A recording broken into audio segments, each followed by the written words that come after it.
I've heard so much about, and he's one of those that have indeed made this country very, very proud.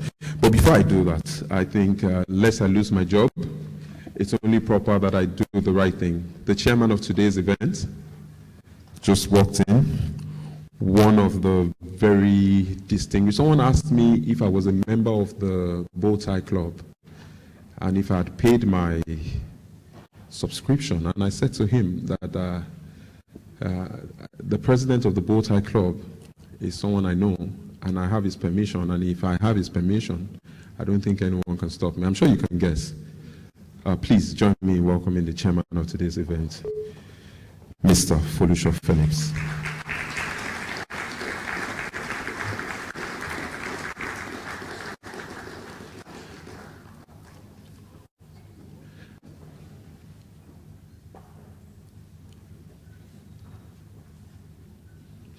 You know, I was once in his office, and he said to me, you know, that my own class is different because we wear prepaid bow ties, but they not their bow tie. And I said, okay, sir, we'll get there. One day we'll get there. Please join me in acknowledging this very distinguished Nigerian. As I was saying, we have a number of Nigerians who have made us proud.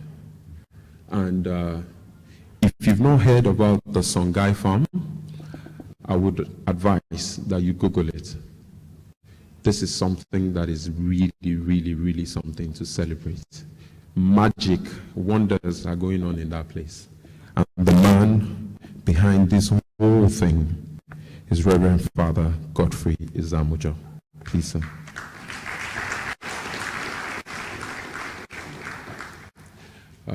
You know, they say there are different kind of doctors. There are honorary doctors, and there are those that have earned it. One of those that have earned it this morning is Dr. Fred Olayele. Please join me in acknowledging him.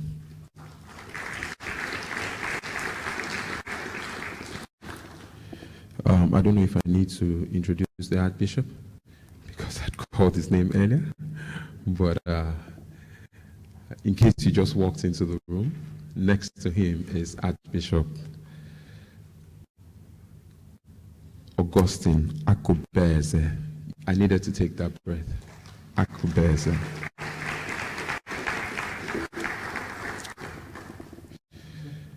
Representing the President of the Republic of Rwanda is the Ambassador Stanislas Kamanzi, representing President Paul Kagame.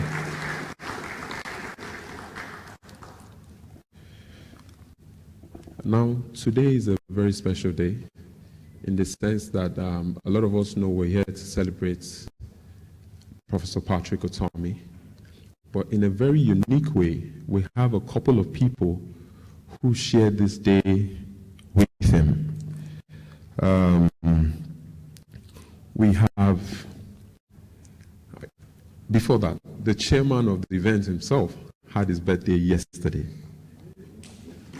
Today, wow.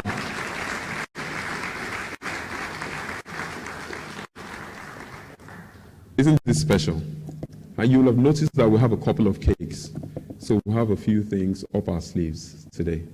It promises to be a very interesting day for you.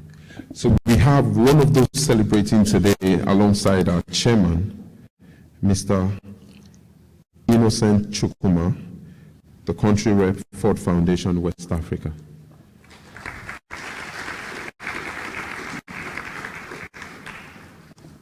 Next to him is a veteran artist and master painter, Mr. Kolade Oshinawa, also celebrating his birthday today.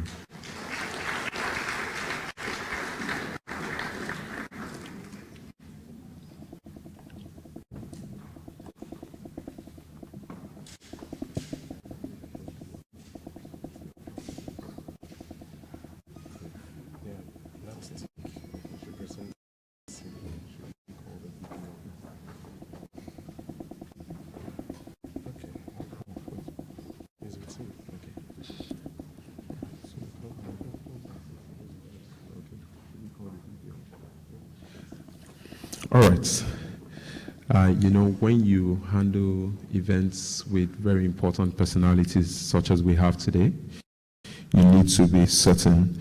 I'm already in the mood of tomorrow, and so I thought today was the 6th of February, actually. So the birthday celebrations of Mr. Kolade Oshinawo and Mr. Innocent Chukuma are actually tomorrow, and that's why I mixed it up. Today is actually our chairman's birthday.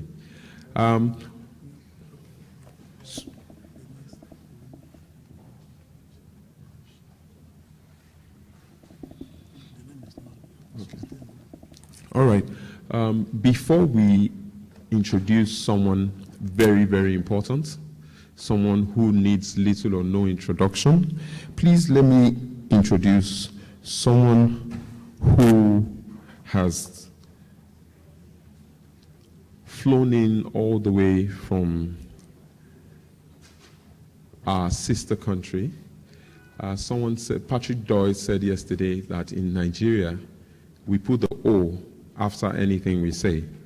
But in Ghana, the O comes before anything they say. Do I need to tell you who I'm talking about? All right. We have with us Mrs. Nana Afadzinu.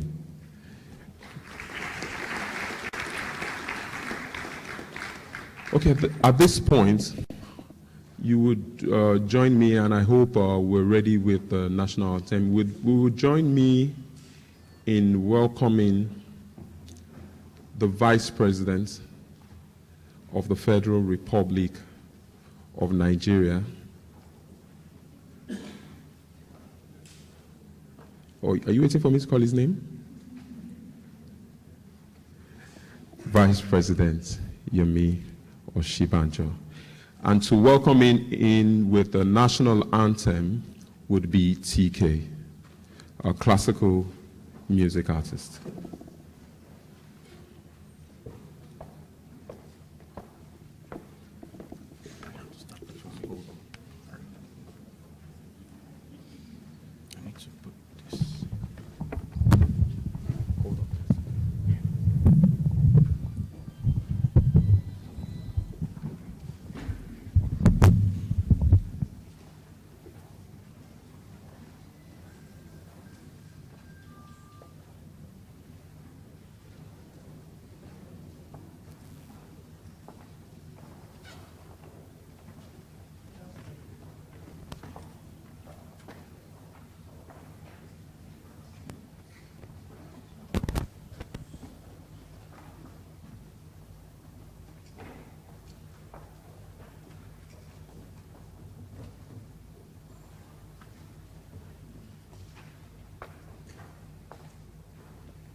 Indulge you.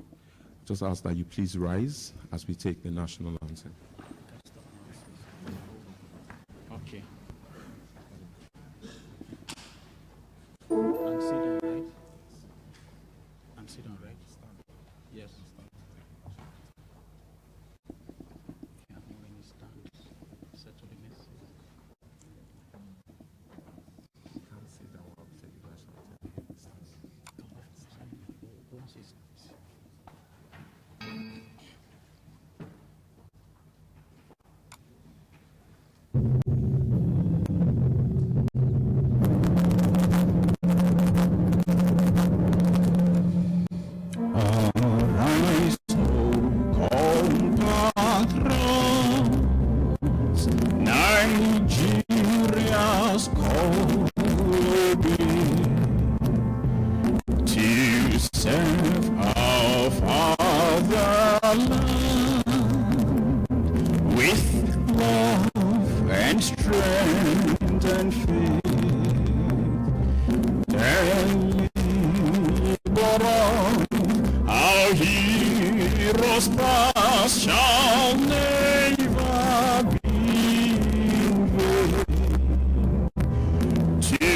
serve with heart and mind.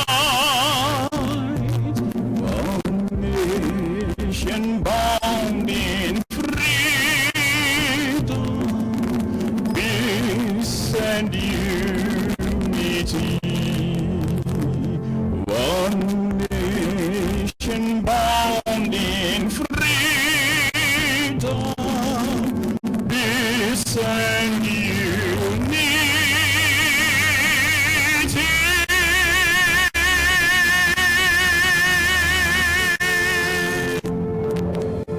Thank you very much.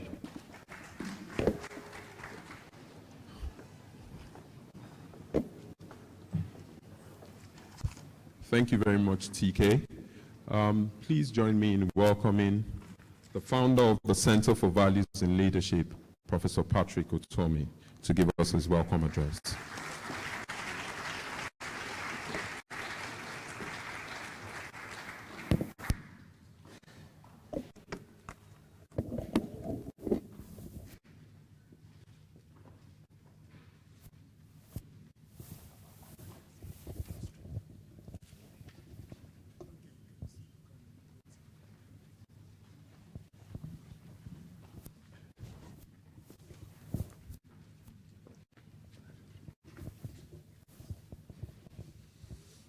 Excellency, Vice President of the Federal Republic of Nigeria,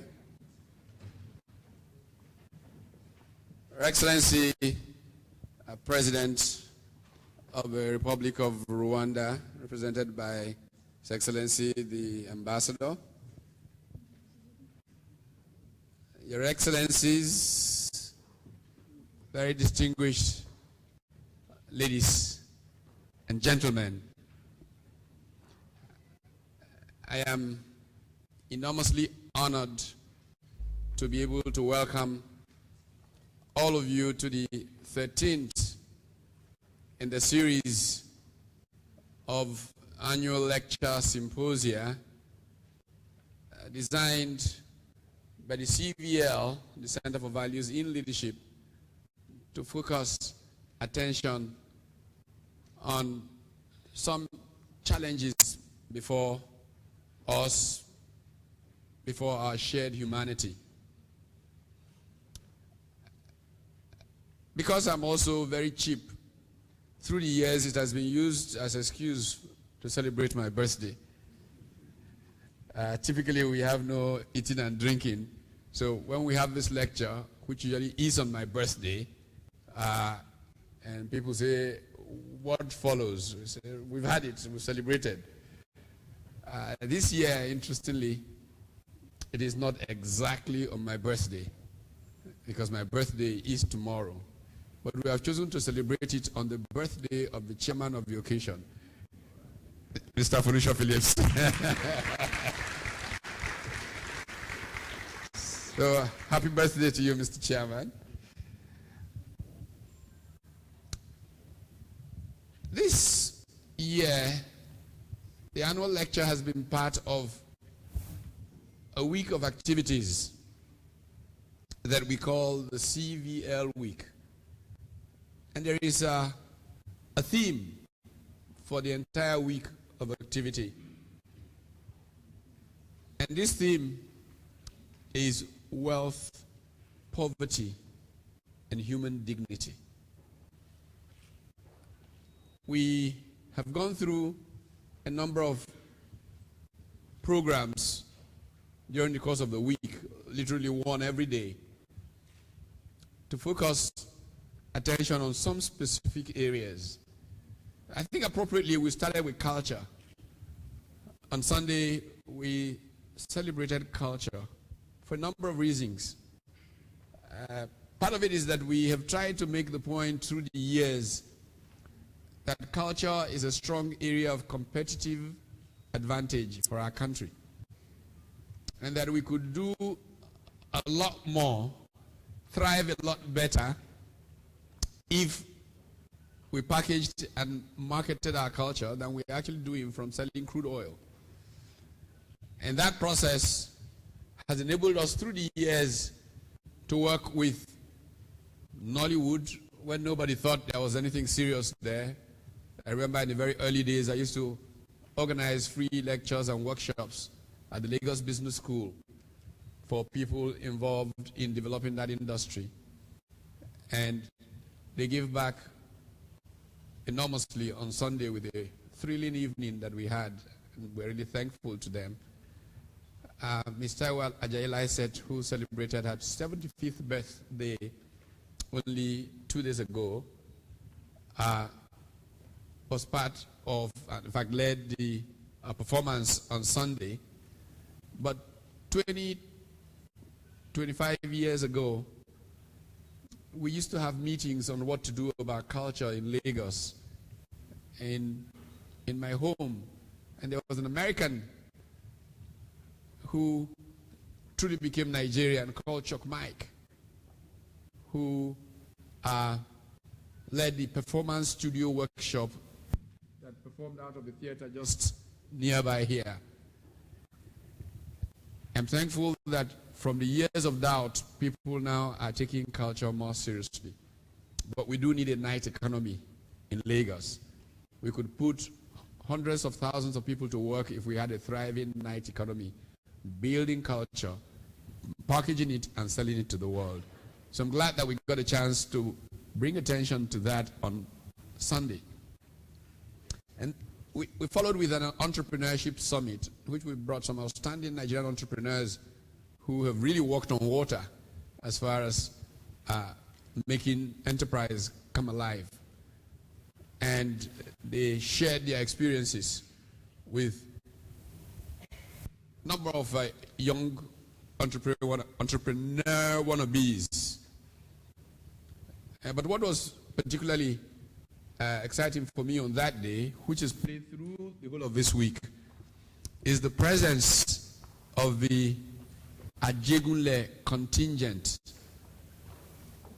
Many years ago, through Benga Chesson and his work with information technology, Yemi, I became involved and got to know a lot more about the possibilities of making a huge difference in challenged communities. Since that period, the CVL has done quite a bit of work in the Ajegunle community. And right now, it's involved in a Citibank-sponsored initiative to bring entrepreneurship to that community.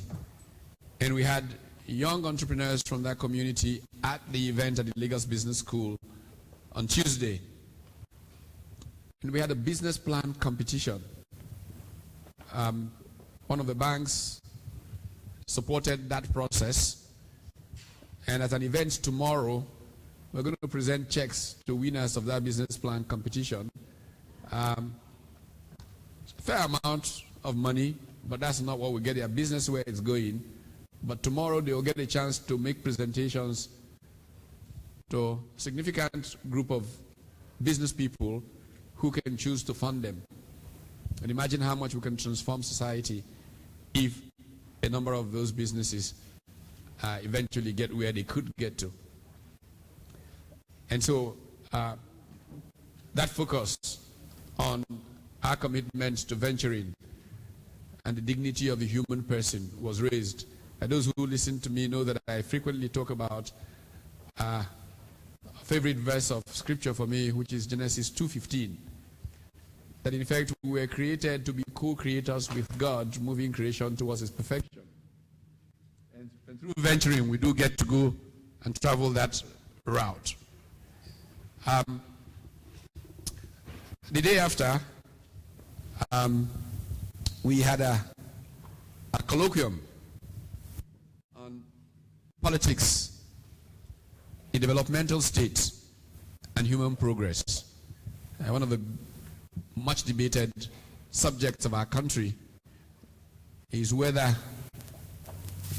politics is underdeveloped in Nigeria.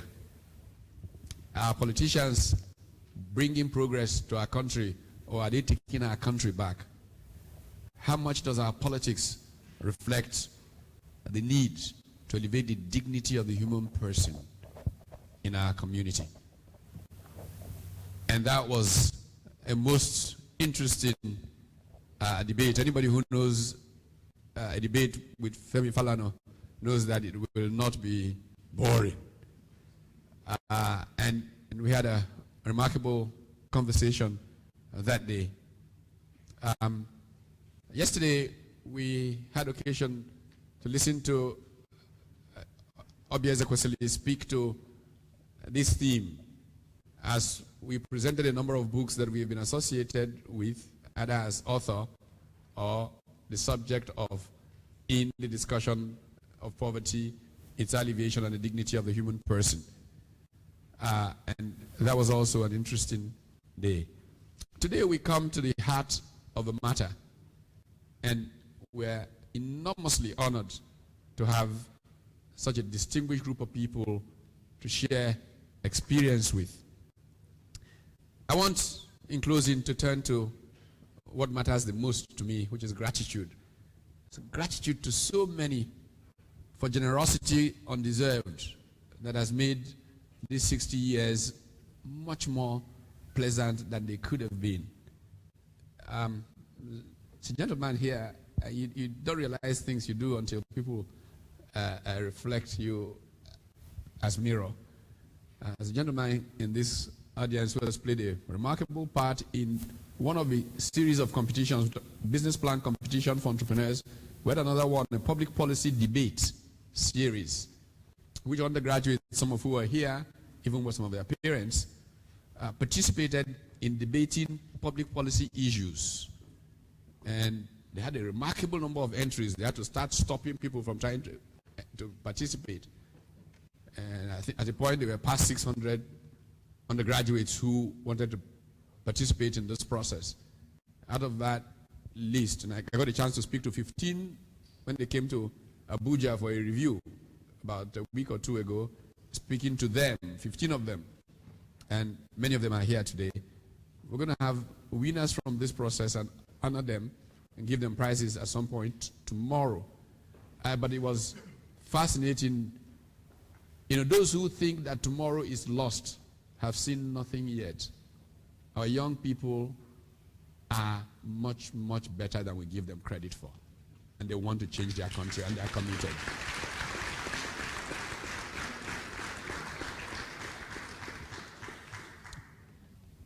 And so, in presenting the books that focused on that and coming to today with this panel, I hope we can truly, truly say thank you to all the people who have been part of this. I was talking about a gentleman and a habit, and he was responsible for organizing that debate series. Kingsley Bankwell, I had the opportunity of traveling as a visitor to the United States, a program from the US government with a group of people. He was one of them.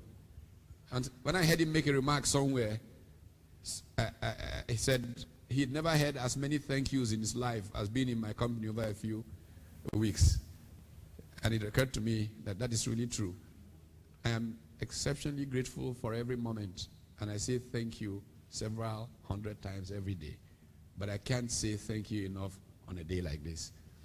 Thank you, and I start at where it matters most, to my dear wife.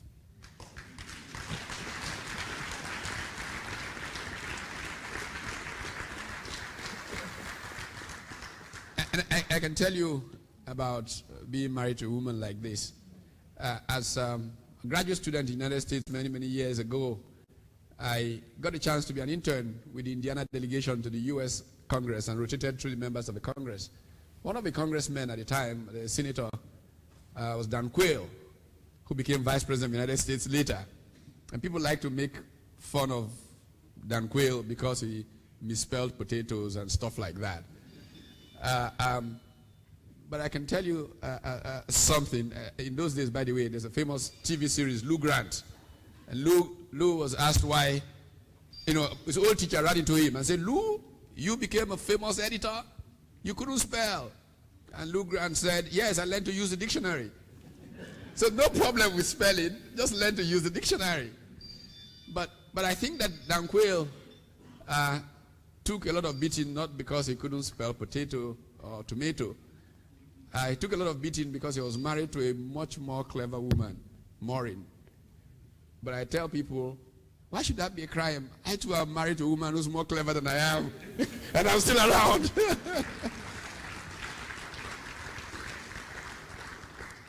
Add to being clever, being very good looking. I mean, after 5 children, that's how she looks.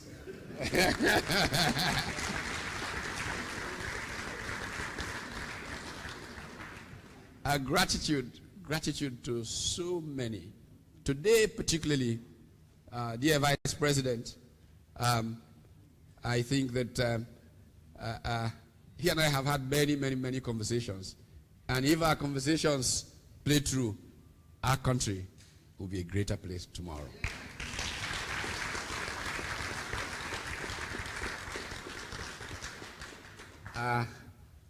Your Eminence, I can't thank you enough. Colonel Onikan, at this time yesterday, was in another continent and was flying towards Abuja, not Lagos. And he's managed to be here this morning. Thank you so much, Your Eminence. Your Grace, I mean, I can go on, and that would take up too much time. But the Ambassador of Rwanda, really, thank you so very much. The people of Rwanda are so gracious. When the president could not come, and my phone rang this morning, and I said, I'm calling from the office of the president of Rwanda.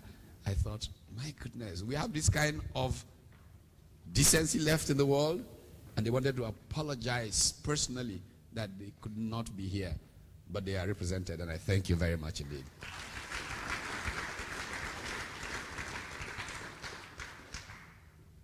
I'm going to miss out many people, but there is a vote of thanks from the bottom of my heart. Gratitude flows out. Thank you all so much.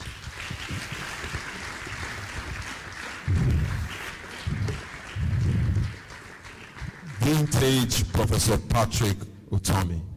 Very, very grateful. Please give him another round of applause.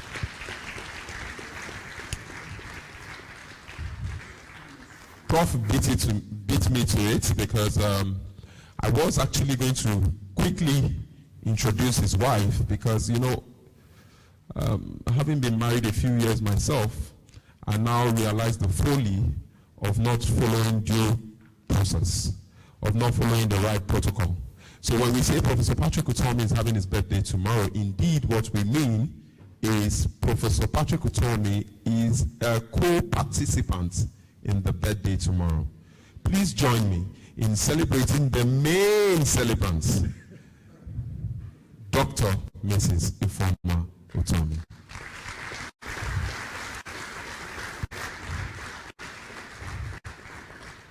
Having secured my entrance into the Utomi residence, please join me in welcoming someone who I would also like to introduce very specially. You know, someone was talking about Professor Utomi and saying that, I think it was Debella Williams, saying that Professor Utomi helps people whose parents he doesn't know, lends a lending hand. And I dare say that the gentleman I'm about to introduce is another such person. Each time I pick up my phone to disturb him, he's always willing to help. Please join me in welcoming someone I call Mentor, the chairman of today's event, to give his opening remarks, Mr. Foluso Phillips.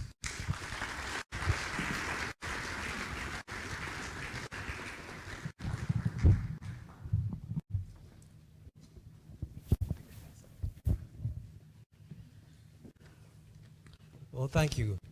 Good morning, everybody. Your Excellency, the Vice President of the Federal Republic of Nigeria, Professor Yemi Osinbajo. Let me just slip in there that the Vice President is an old boy of Igbobi College.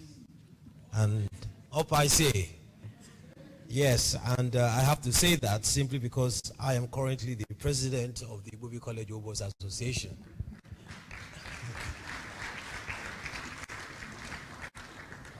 But then again, good morning, To you, Pat, the birthday boy to be, I recognize and I do salute the ambassadors here and everybody else here on the high table. As I say, I stand on previous protocols.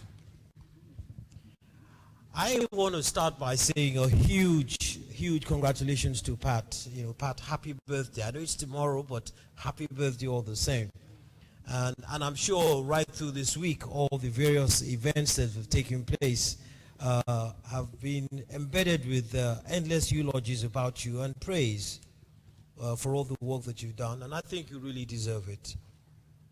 But like everybody else, and I think this just shows that it's so important, I also have scribbled here on my note here, and I actually read it. I want to congratulate Ifoma, Pat's dear wife, and thank her for tolerating him all these 28 or so years. Because, you know, when you see Pat in a good day and, you know, Pat, oh, how is Ifoma? Oh, she's tolerating me, you know. And you find that we sometimes celebrate people whose success is not wholly theirs, but is rightly shared by others who we sometimes ignore. And really, Ifoma, I say a good thank you to you. Congratulations. Thanks for doing a great job, because I know that we say that behind every man there's a successful woman, but the point is, I think you've pulled this man along all the way. I thank you for doing a great job. Pat, we all congratulate you and your family, and I personally welcome you to the 60s Club, because I crossed that club many years ago. I know you all don't believe it, but I have. I have known Pat as a great and relentless advocate for true leadership. I mean, all you need to do is to engage him within 5 minutes. He's varying on topics and issues concerning leadership. And I sense that Pat's continuing frustration at the misused and misspent opportunities in our country has forced him to question this issue about the leadership that we have. And I believe that frustration has manifested itself in the creation of the Center for Value in Leadership and the continuing investment that has kept that initiative alive. I don't want to beat on it too much, but I tell you, it is Pat's frustration with the system, and all you need to do is to have a conversation with him, and you see it going through. So I can understand why the Center for Value in Leadership is an extremely important institution in trying to at least play his own part and see how we can continue to influence everybody and get everybody to get on board and appreciate it. Fundamentally, it always comes down to leadership.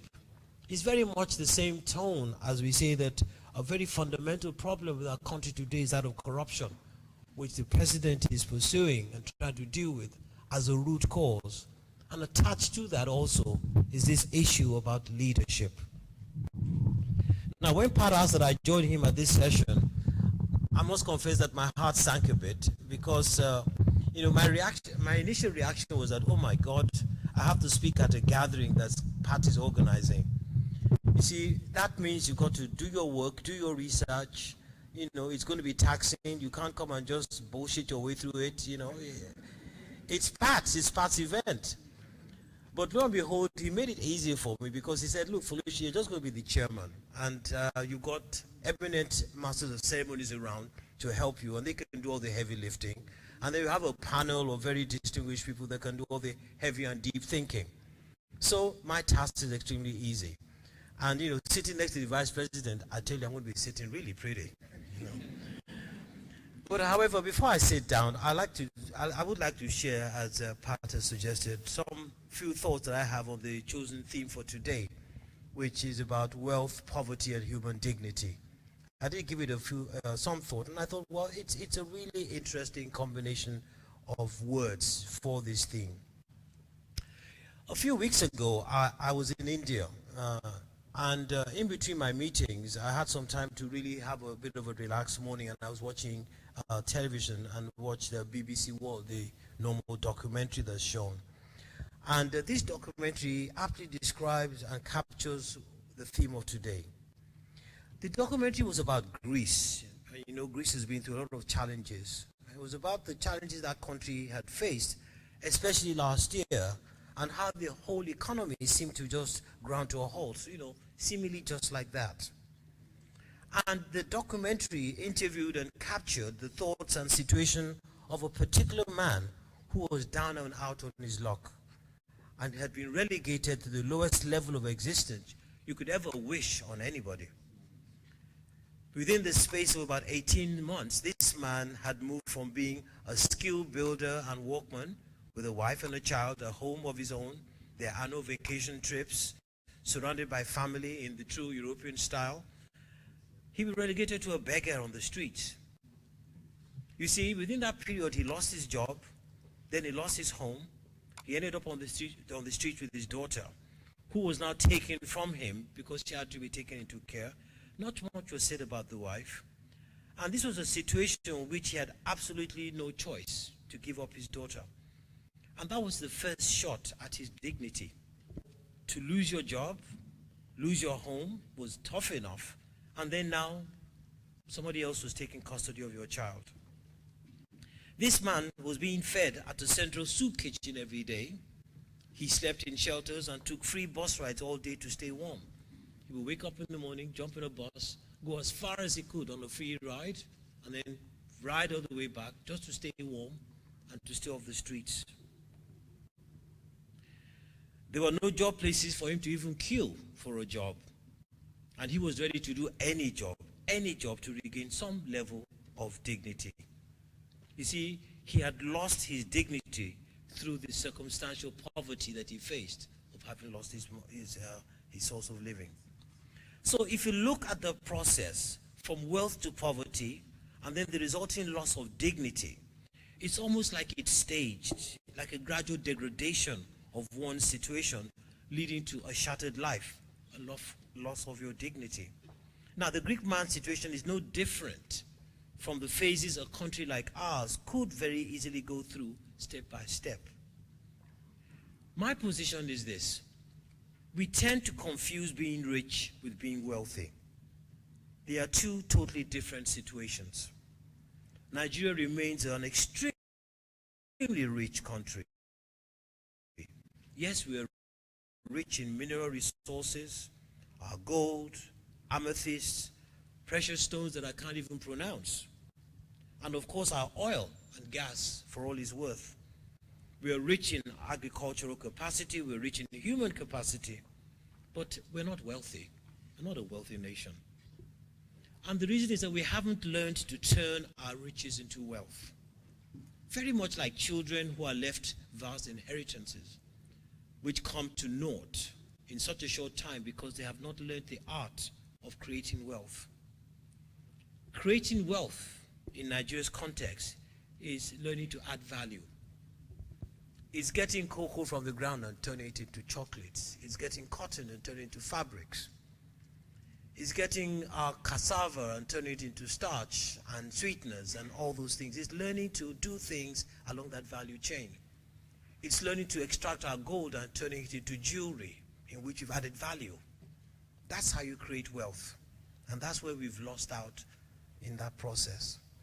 Our inability to learn the art of adding value will continue to make wealth creation an illusion. You see, we're so out of practice that we are no longer able to enhance the competencies which we were developing during or before the oil boom. Before the oil boom, we were developing tremendous competencies in agriculture and the whole value chain of agriculture. The Bank of the North, National Bank, the Bank in the East, our railway system, our research institutions, even our universities were geared towards agriculture, saying, let us learn how we can add value. But of course, the oil boom came, and with oil, the rest is history. And then the import license period as well, where the little manufacturing that we were doing, because certainly at my time, when I was working in Ikeja as a controller, we had your Pfizers, your Dunlops, a whole lot of them in Ikeja area, and many more in Agbara.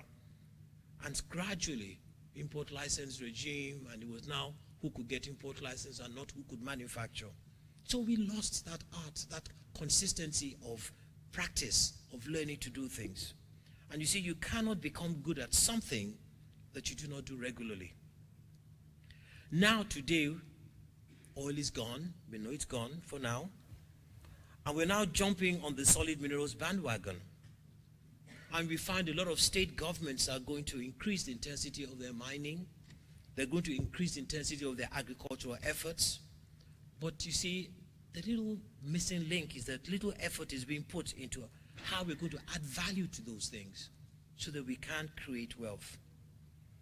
You see, we run the risk of continuing with a commodity-based economy by just changing to a different commodity. That's the latest talk in town. The pressure for revenue is so high because we've got to generate revenue so quickly that the fastest route is to just get rich quickly by just selling our commodities and not going through the route of adding value to it. The wealth creation route is a slow route, and we must not this time around leave it to our children, not leave it to the next generation. At least the best we can do is to start the process. If you are rich but do not turn your riches to wealth, you will remain poor, and poverty challenges human dignity. Let me share another experience with you before I sit down, and this is a bit personal. My daughter, a few years ago, returning home for her Christmas vacation, was caught up in a bad snowstorm that resulted in the airline being diverted to Manchester instead of London. And the whole trip was a huge challenge for everybody. It took more than 24 hours. So she had a US bank card, but didn't work with the ATM machine for some security reasons. And so she ran out of cash. So she was stuck. So she was in the category of poverty at that stage.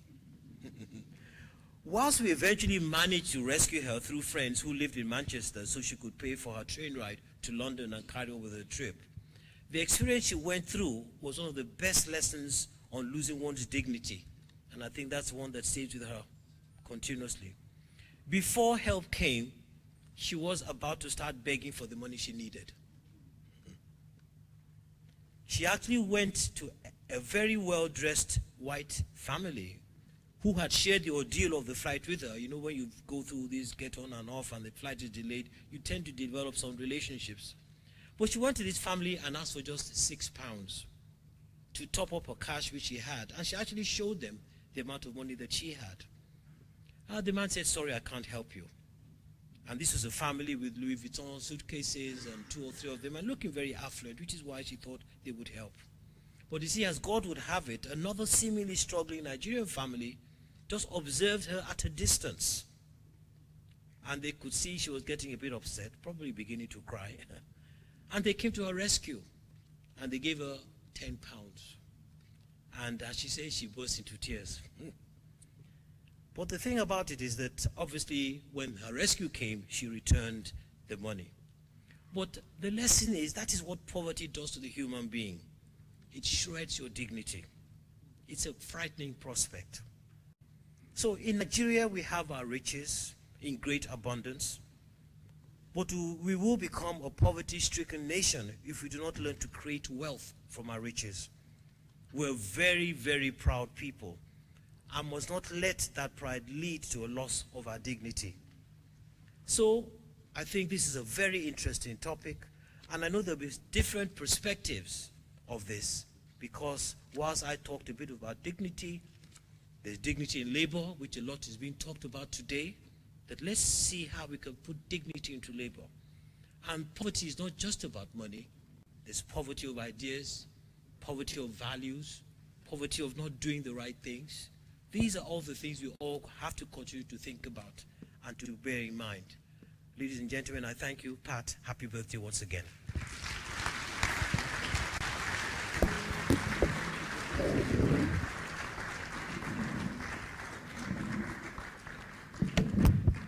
Another round of applause for him, please.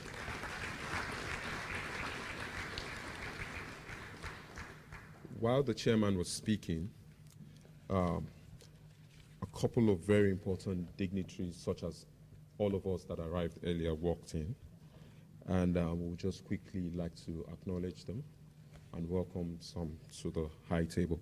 So we have with us this morning, representing the national leader of the APC, the former Deputy Governor of Lagos State, Otumba Femi Pedro.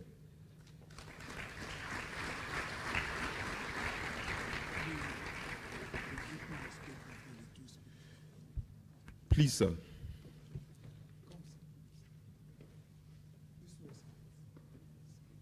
Please, another round of applause for him.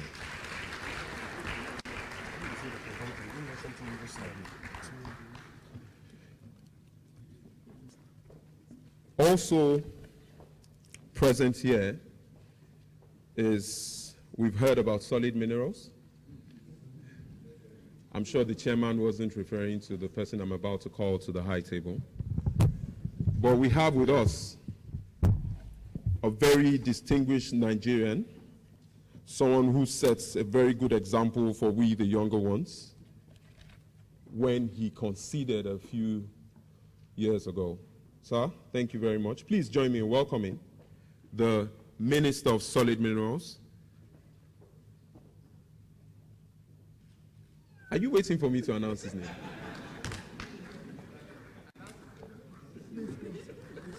Oh, okay, just so you know that I didn't forget his name. The Minister of Solid Minerals, former Governor Kade Fayemi.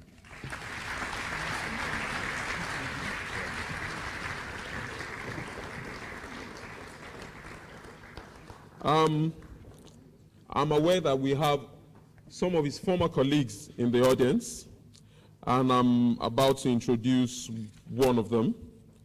Well, this time not to the high table. I think we've exhausted the seats. But please join me in recognizing the presence of a very unique governor in his time, Dr. Peter Obi, former governor of Anambra State.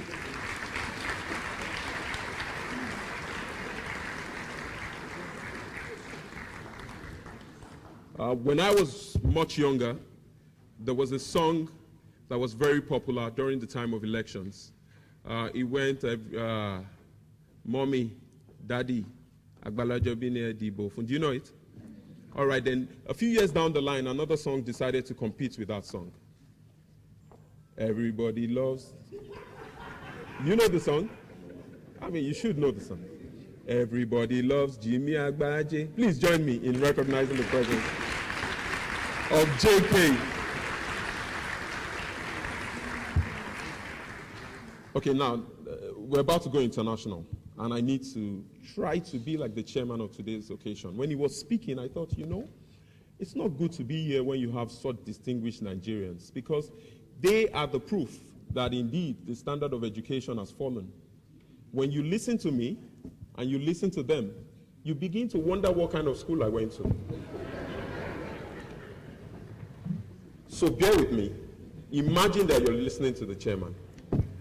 We have with us today the Director of African Studies at Northwestern University in the USA, former Special Advisor to the US President, Jimmy Carter, and the keynote speaker at the second CVL annual lecture in 2005, Professor Richard Joseph.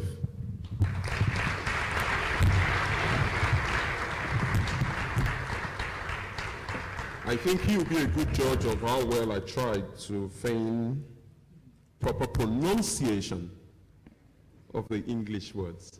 Did I try? Encourage me, people. We also have with us the Chairman, Emerald Energy Resources Limited, Dr. Emmanuel Egboga.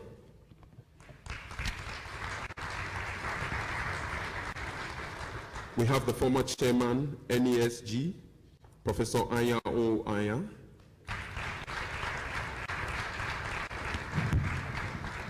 We have the CEO of ABC Transport, Mr. Frank Eneji.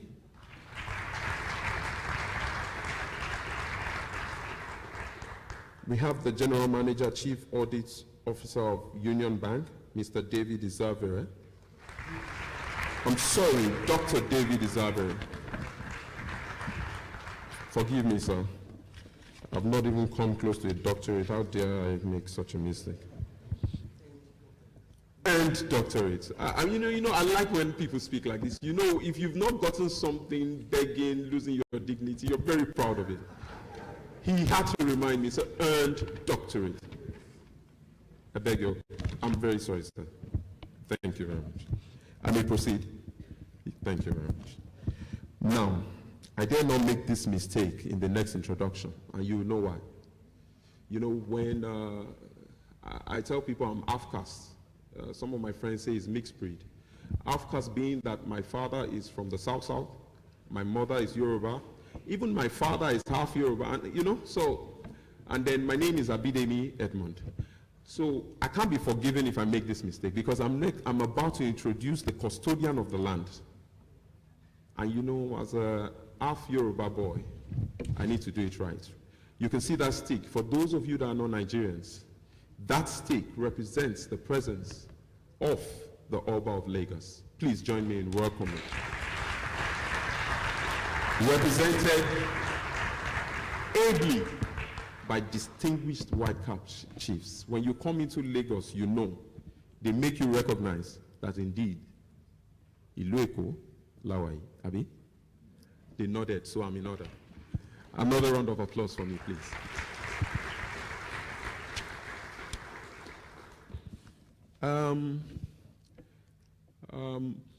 It is my pleasure. I know you have the schedule, and you are expecting me to introduce someone, but just before we introduce the person you think I'm about to introduce, Professor Patrick Utomi has just told us that we have in our presence the representative of the President of Rwanda, Ambassador Stanislas Kamanzi. Please join me in welcoming to give his address. Ambassador, the floor is all yours.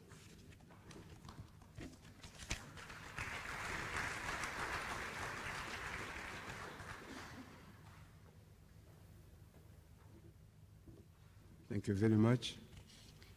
Your Excellency, oops, I forgot my glasses.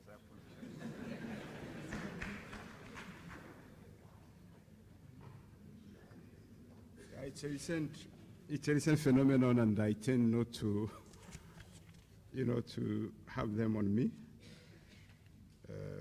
So, Your Excellency, the Vice President of the Republic of Nigeria, Honorable Minister, honorable dignitaries here present, Professor Patrick Utomi, our host today.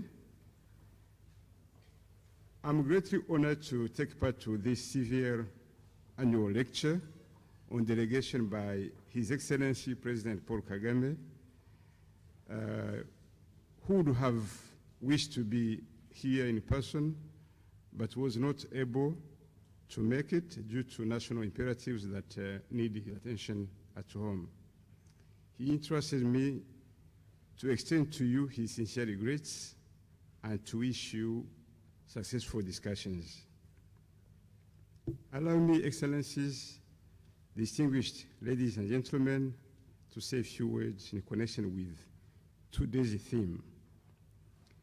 I wish to first and foremost applaud the Center for Values in Leadership and Professor Patrick Utomi in particular for proposing to reflect on a subject very relevant to our continent at large and to its constituent countries within their peculiar socio-economic and political perspectives. The three components of the chosen theme subtly feed in each other, leading to quickly understand that the centerpiece around which they gravitate is the people and their deserved welfare. You will excuse me for my repetition of the known, but we have to acknowledge that the people of Africa live in abject poverty, and this situation has compounded the continued erosion of their dignity within the global outlook. The situation is more so saddening when the statistics highlight our continent being endowed with bountiful natural resources, which are unfortunately not usefully tapped to generate wealth. The challenge before us is how we restore the order of things to ensure that the resources serve the noble cause of elevating our people to deserved levels of development. It is, of course, encouraging hearing that economic growth is currently on the rise in Africa, and every player concerned should strive to keep it up. But surely, much more needs to be done, and well beyond the perspective of creating wealth for its own sake. Wealth is certainly a critical asset to eliminate poverty and to attain human dignity, but there is still need to look furthermore into people-centered aspects like equity, inclusiveness, sustainability, which only good leadership can dispense and can iteratively put to good use. For instance, the transformation characteristic of Asian tigers is to be credited to the capacity of the leadership of those countries to realize that their fundamental wealth, endowment, was the people, for which proper development paradigms had to be crafted for survival and ultimately for dignifying development. It did happen in Singapore, Malaysia, South Korea, and other countries in the region, and it can happen in our countries in Africa within our own context. In Rwanda, while we are still in the long process of transforming into a middle-income country, we have noted some significant levels of progress happening based on those values of placing human dignity at the center of our undertakings.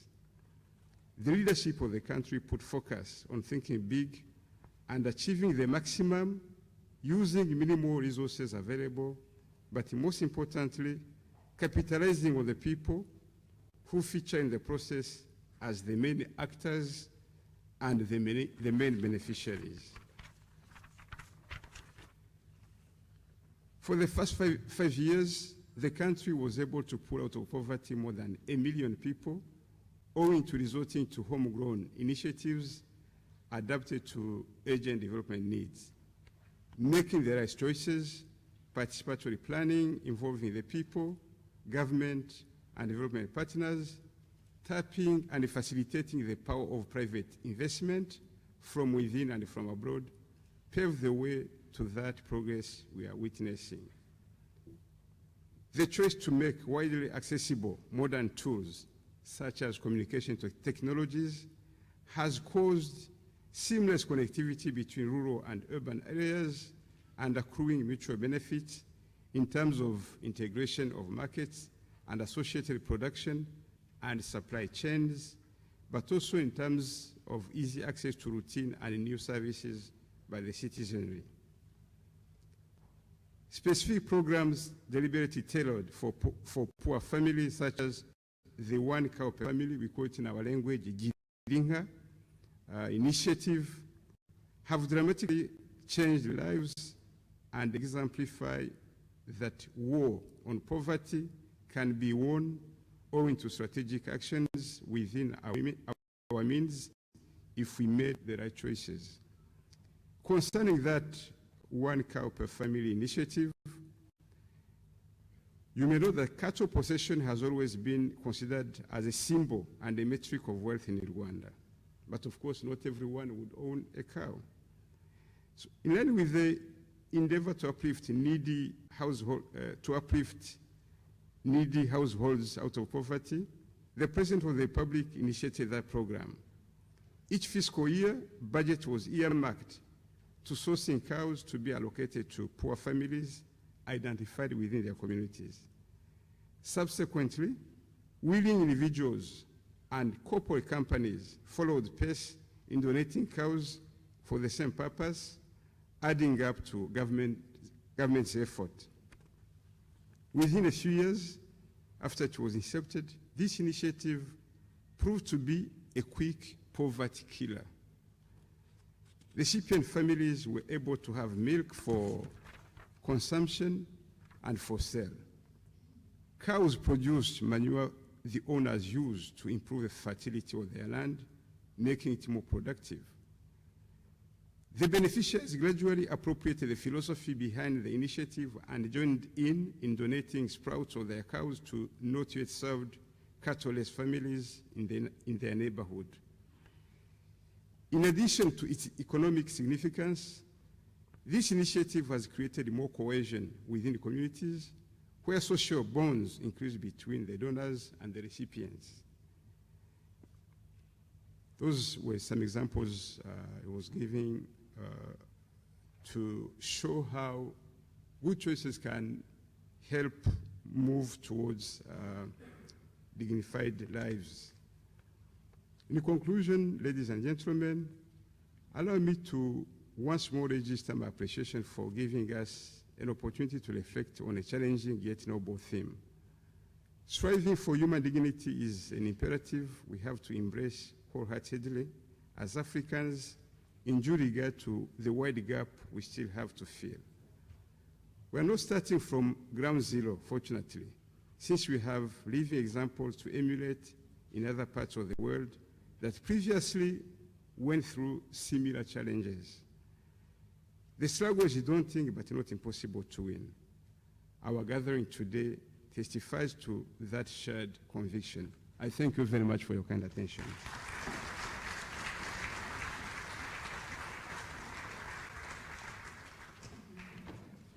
Another round of applause, please.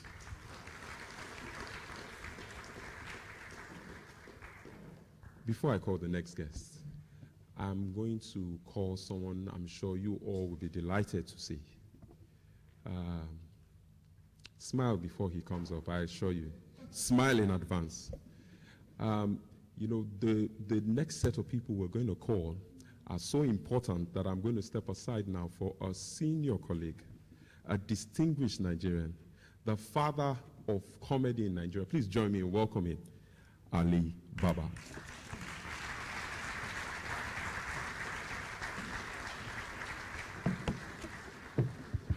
Your Excellency, sirs, okay,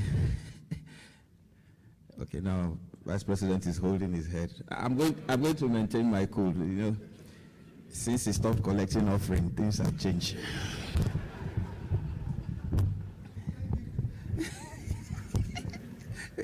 Now he gives offering.